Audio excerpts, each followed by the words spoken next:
депрессияда жүрген адамның жанындағы адамды да түсінуге болады. Олар маман емес, олармен қалай сөйлесу керек екенін білмейді. Оян, тұр, анан жаса, манан жаса, жұмысқа шық деп айту мүмкін. Ондай сөздер оларға көмектеспейді. Депрессияда жүрген адам үнемі негативтік ойды ойлап жүреді. Сондықтан да бірден тез арада көмектесуге тырысыңыз, мамандардың көмегіне жүгініңіз.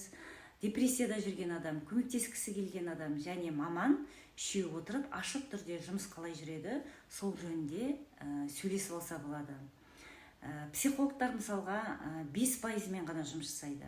Ал гипнотерапия кезінде триггер етіп тұрған оқиғаға барып, соны анықтап, тауып алып, мысалға депрессияда жүрген адам бір оқиғадан кейін түсіп кетіп жатады. Жұмыстан шығып қалуы мүмкін, статусынан айырылып қалуы мүмкін. Бұл өмірде неше түрлі оқиғалар болады ғой, соны тауып, сонымен жұмыс жасаған кезде, басқа гипнотерапевттер қалай жұмыс жасайтынын білмеймін. Мен өзім бір сеанс жасаймын, гипнотерапия сеансын.